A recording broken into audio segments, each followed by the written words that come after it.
Bonjour. Alors, je t'inviterai à prendre ton cahier fusée et tes crayons.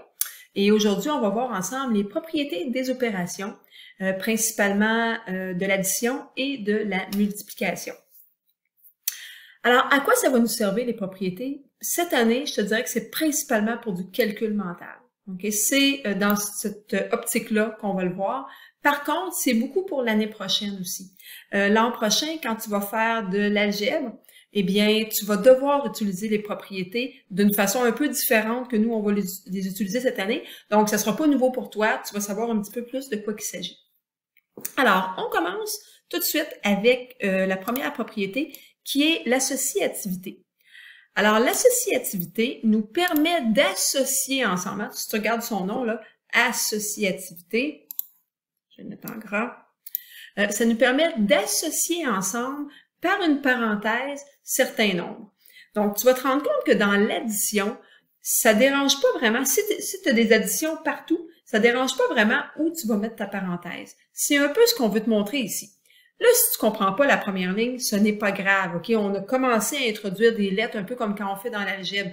Mais ce qui va être important, c'est que tu comprennes, par exemple, l'exemple que je vais te mettre juste en dessous. Donc, ce qu'on te montre dans la première ligne, c'est que si je mets ensemble AB ou que je mets ensemble BC, donc je déplace ma parenthèse, si ce sont des additions partout, ça c'est important, là. Si tu regardes, là, addition, addition, addition, addition. Donc, partout ici, j'ai des additions. Eh bien, à ce moment-là, tu peux bouger la parenthèse de place et ça ne change rien.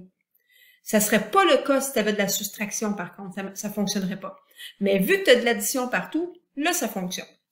Donc, ce que ça veut dire, admettons que tu as 15 plus 78 à faire. En calcul mental, le 15 plus 78, c'est pas si tant facile que ça. Moi, j'aimerais bien mieux en calcul mental mettre le 78 et le 2 ensemble.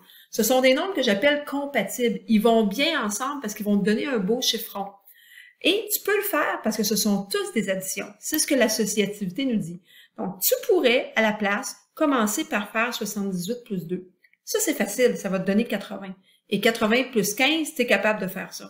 Donc, si je descends ma logique, mes opérations, ici, je vais avoir 80 pour mon 78 et plus 2, et toujours mon 15, et quand je fais ce calcul-là, ça me donne 95. Eh bien, de l'autre côté, eux autres, ils se sont plus cassés la tête. Ils ont fait le 15 plus 78, qui donnait 93, le calcul qui n'était pas super facile, et ils ont ajouté 2 qui donnait 95. Donc, c'est juste de dire, ça donne la même chose, mais si j'ai le choix d'un chemin ou de l'autre, moi, sincèrement, je préfère prendre ce chemin-là. Mon cerveau trouve ça beaucoup plus facile, je risque moins de faire des erreurs. Et ça marche avec l'addition et ça marche aussi avec une autre opération, ça marche avec la multiplication. À ce moment-là, il faut aussi que tu aies de la multiplication partout. Donc, on appelle ça l'associativité de la multiplication. Donc, à la place de faire 13 fois 50, qui se fait, là, c'est pas infaisable, mais c'est pas si tant facile que ça, ben moi, je préfère faire à la place 50 fois 2. Donc, je vais aller associer ensemble, mettre ma parenthèse autour du 50 fois 2, et ça, je sais que ça fait 100. Puis 100 fois 13, ben c'est beaucoup plus facile à calculer. Donc, ça va nous servir à quoi? Ça va nous servir à faciliter le calcul mental cette année. Donc, ici, on passait par le chemin difficile. 13 fois 50 qui donnait 650, puis 650 fois 2 qui donnait 1300. Ça donne la même chose, mais encore là, mon cerveau, moi, préfère de beaucoup ce chemin-là ici. Donc, la première, c'est l'associativité. La deuxième propriété, c'est la commutativité. C'est tous des beaux grands mots. Alors, la commutativité nous dit qu'on peut changer, ça ressemble un petit peu à l'associativité, mais là, tu vas changer de place, changer tes termes d'endroit. Donc, encore là, on se rend compte que dans le premier cas, je n'ai que des additions. C'est pour ça qu'on appelle ça la commutativité de l'addition. Et on t'a mis des lettres au début, juste pour tu vois que tout ce qu'on a fait, c'est qu'on les a changées de place, mais on va te mettre des chiffres par la suite. Donc, si tu avais à faire 237 plus 26 plus 13, est-ce qu'il y a des nombres, quand tu regardes ça, que tu dis « Hey, ces nombres-là, il me semble qu'ils iraient bien ensemble. » Donc, il serait plus facile à additionner. Donc, tu pourrais à ce moment-là changer l'ordre. Donc, moi, quand je regarde ça, oui, je vois qu'il y a un nombre qui finit par 7, puis un nombre qui finit par 3. Bien, ces nombres-là, ils iraient bien ensemble. Ils seraient plus faciles à additionner. Donc, c'est ce qu'on fait ici. Je m'en viens mettre mon 237 avec mon 13. Donc, dans ma priorité, quand je m'en vais de gauche à droite, je commence par additionner ces deux-là. Ils vont me donner 250. Puis 250 plus 23, ça fait 276. Plus facile que de l'autre chemin où est-ce que tu faisais 237 plus 26. Ce calcul-là était moins facile à faire, qui donnait 263 plus 13. Donc, ça donne la même chose. Encore là, c'est une question de dire, ben moi, mon cerveau, il est mieux quand l'information est organisée de cette façon-là. Ce qu'on te met ici, ça démontre la commutativité de la multiplication. Tu peux aller changer de place dans une multiplication, que tu fasses 2 pommes fois 3 ou que tu fasses 3 pommes fois 2, ça donne la même chose. Bon, mais c'est ça, dans le fond, la commutativité, tu peux changer l'ordre. Alors, avec la multiplication, on a des fois partout, OK? Donc, ça veut dire que je peux aller changer l'ordre. Pourquoi je changerais l'ordre? Ben, 25 fois 16, c'est plus compliqué à faire. Ça se peut que tu sois capable, puis tant mieux si tu es capable. Mais moi, j'aimerais mieux faire 25 fois 4. Donc, pour faire 25 fois 4, ben, je vais prendre mon 4 et mon 16 et je vais les changer de place. C'est donc ce que j'ai fait ici. Donc, 25 fois 4, ça fait 100. Et il va me rester à faire 100 fois 16, qui donne 1600. Alors, encore là, on va l'utiliser pour faciliter le calcul mental. On continue avec une troisième propriété. Cette propriété-là s'appelle l'élément neutre. Il y a un élément neutre en addition et il y a un élément neutre aussi en multiplication. Tu vois, depuis le début, là, on parle d'addition-multiplication. Un élément neutre, c'est un élément qui ne change rien à ton premier terme, qui ne change rien. Donc, ce qui veut dire que si tu fais A plus quelque chose, ben, ta réponse va être A. Ça ne changera rien. Donc, quel nombre tu peux additionner à A qui changerait rien? Puis là, si tu n'aimes pas le A, là, quel nombre tu pourrais additionner à 5 et qui ferait que ta réponse, elle resterait 5? Donc, tu vas bien t'apercevoir que c'est 0. Et il faut que ça fonctionne dans les deux sens. Donc, 5 plus 0 ou 0 plus 5, ben, ça donne toujours 5. Donc, c'est vrai pour l'addition. Donc, si je fais A plus 0 ou que je fais 0 plus A, ça me donnerait A. OK? Ça, tu vas apprendre ça quand tu vas voir l'algèbre. Pourquoi je dis qu'il faut que ça fonctionne dans les deux sens? Mais tu vas voir que pour la soustraction, justement, ça fonctionnera pas. Il n'y aura pas d'élément neutre pour la soustraction parce que si tu fais 5 moins 0 ou 0 moins 5, c'est pas la même chose. 5 moins 0, ça fait 5. Mais si tu en as 0 puis que tu en enlèves 5, c'est comme si tu reculais de 5 cases à partir de 0, tu vas te retrouver à moins 5. Puis là, 5 puis moins 5, c'est pas pareil. Donc, l'élément neutre fonctionne avec l'addition. L'élément neutre, il va en avoir un aussi pour la multiplication, mais il n'y a pas d'élément neutre pour la soustraction parce qu'il faut que ça marche dans les deux sens. Donc, il faut que ça soit en même temps commutatif, si tu veux. Élément neutre de la multiplication. Si je mettais un 0, si je ferais 5 fois 0, est-ce que ça me donnerait 5? Pas vraiment, hein? Donc, ce ne sera pas 0, l'élément neutre de ta multiplication, ça va être autre chose. Quel nombre tu peux multiplier à 5 et que ta réponse serait toujours 5? Donc, ce nombre-là, ça serait 1. Ce qui veut dire que je fasse 5 fois 1 ou 1 fois 5, ça me donne 5.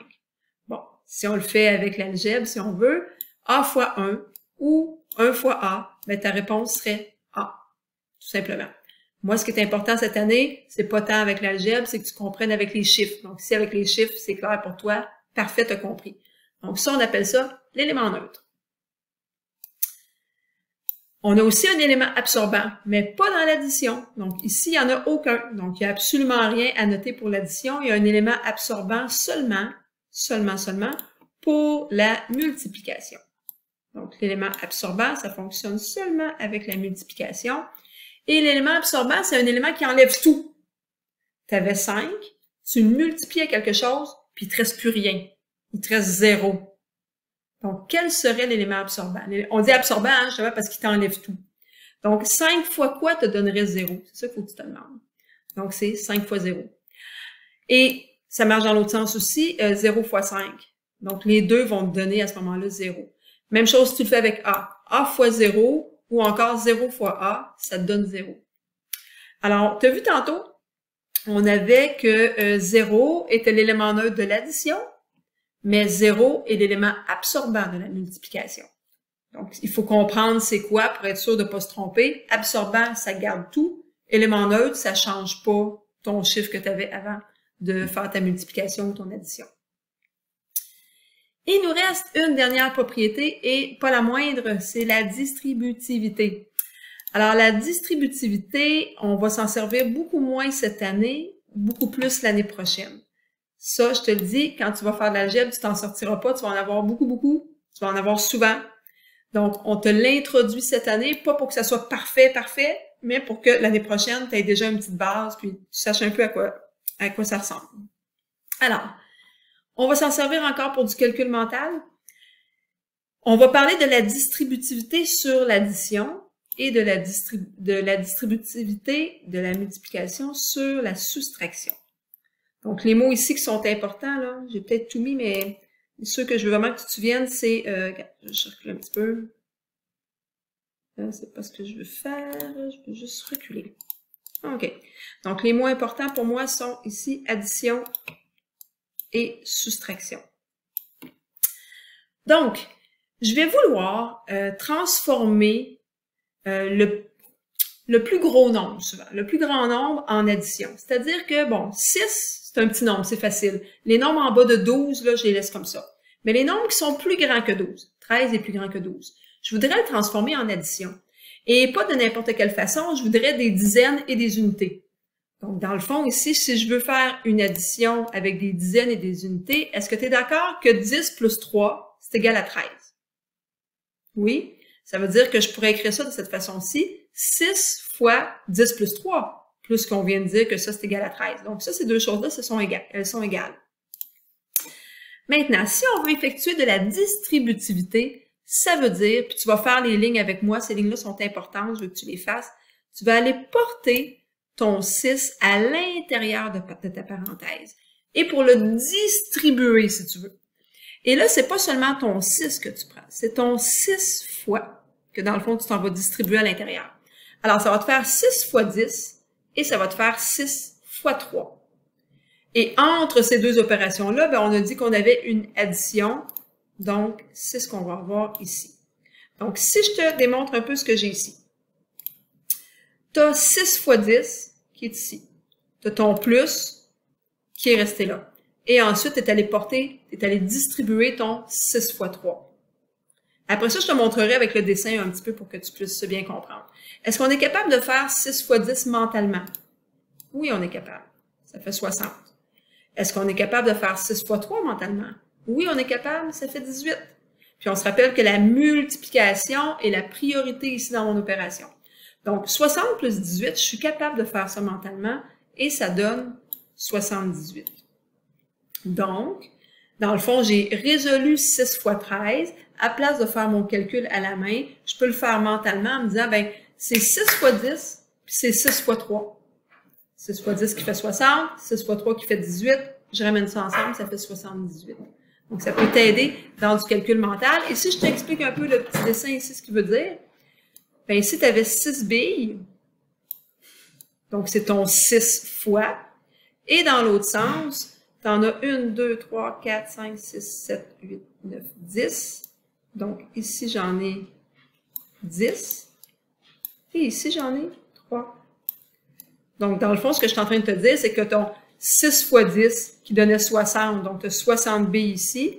6 fois 3 qui donne 18, tu as 18 billes ici. Donc, tu as 78 billes. Donc, c'est juste une façon de le calculer, d'aller distribuer ton 6 dans une parenthèse.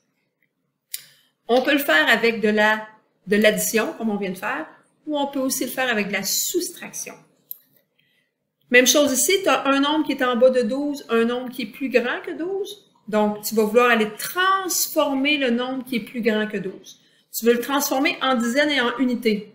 Mais dans ce cas-ci, tu veux faire une soustraction. Alors, ce qu'on va faire souvent, c'est qu'on va aller l'arrondir. On va aller l'arrondir à la plus grande dizaine. Donc, si tu veux arrondir 48 à la dizaine, ça te donnerait combien? Ça te donnerait 50. Mais c'est ce qu'on va venir faire ici.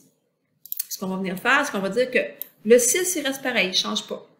Mais le 48, je vais le transformer en 50, comme si je l'ai arrondi, moins 2. Donc, est-ce que c'est vrai que 48, c'est 50 moins 2? Oui, c'est vrai. Donc, ça veut dire que 6 fois 48, c'est la même chose que 6 fois 50 moins 2.